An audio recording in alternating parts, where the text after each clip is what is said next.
Welcome to the comrade. आज हम बात करते हैं पाम जुमेरा के बारे में।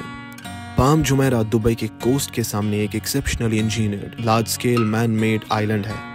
इस मेगा प्रोजेक्ट का कंस्ट्रक्शन ऑफिशियली 2001 में शुरू हुआ और मेजर लैंड फॉर्मेशन और कोर इंफ्रास्ट्रक्चर 2006 तक कंप्लीट कर लिए गए थे।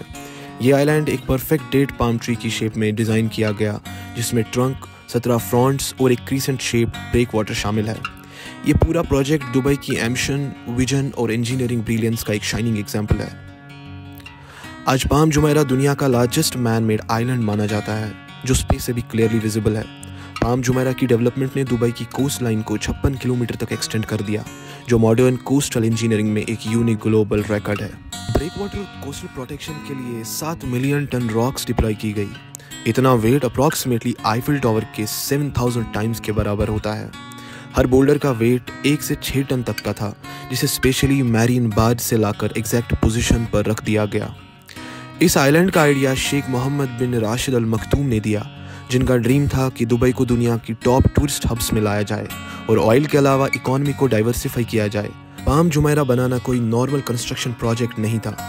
ये एक इंजीनियरिंग का बैटलफील्ड था, जहां हर स्टेप एक नया चैलेंज लेकर आता। ऐसे ही कुछ इंजीनियरिंग चैलेंज जो पाम को बनाने में फेस करने पड़े।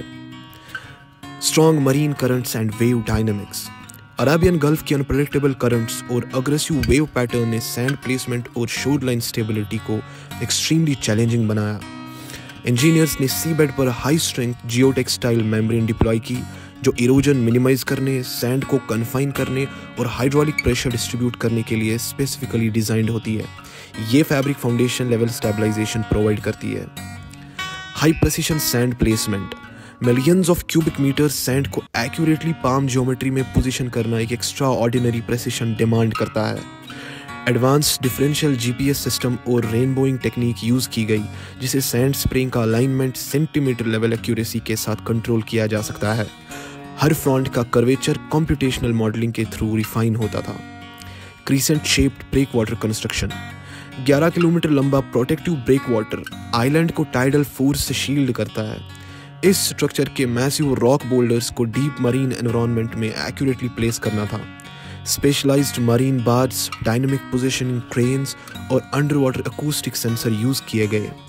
डाइवर्स ने रियल टाइम वेरिफिकेशन परफॉर्म की, इंश्योर किया कि हर बोल्डर ऑप्टिमल इंटरलॉकिंग एंगल पर रेस्ट करे। Ground stabilization and settlement control.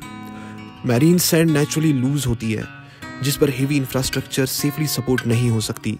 Liquefaction risk भी हाई रहता है। आइलैंड फाउंडेशन को स्ट्रेंथन करने के लिए वाइब्रो कंपैक्शन टेक्नोलॉजी डिप्लॉय की गई, जो ग्रैन्युलर सॉइल्स को डेंसिफाई करके load bearing capacity drastically enhance करती है।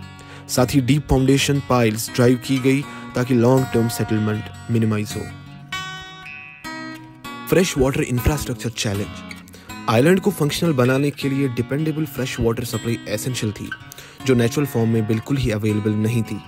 एक high capacity desalination facility establish की गई, जो advance reverse osmosis system use करती है। ये प्लांट आइलैंड के होटल्स, रेजिडेंसेस और लैंडस्केपिंग का कंप्लीट वाटर डिमांड फुलफिल करता है। Large scale logistics and coordination. हजारों वर्कर्स, मैसिव मशीनरी और नॉन स्टॉप मटेरियल मूवमेंट को एक पाम शेप्ड आइलैंड पर कोऑर्डिनेट करना एक्सट्रीमली सोफिस्टिकेटेड लॉजिस्टिकल ऑपरेशन था। इंजीनियर्स ने temporary access bridge, internal service corridors, marine transport channels और सेंट्रलाइज्ड कंट्रोल सिस्टम डिजाइन किए। इसे कंस्ट्रक्शन वर्कफ्लो हाईली ऑप्टिमाइज्ड और अनइंटरप्टेड रहा। आज पाम जुमेरा एक इंटीग्रेटेड अर्बन लक्जरी डेस्टिनेशन बन चुका है, जिसमें Atlantis the Palm, private waterfront residences, landscape beaches, monorail connectivity और प्रीमियम एंटरटेनमेंट फैसिलिटीज शामिल है। ये आइलैंड ग्लोबल इंजीनियरिंग कम्युनिटी के लिए एक केस स्टडी बन चुका है, जो डेमोन्स्ट्रेट करता है कि how large scale marine engineering, urban design and innovation can seamlessly converge.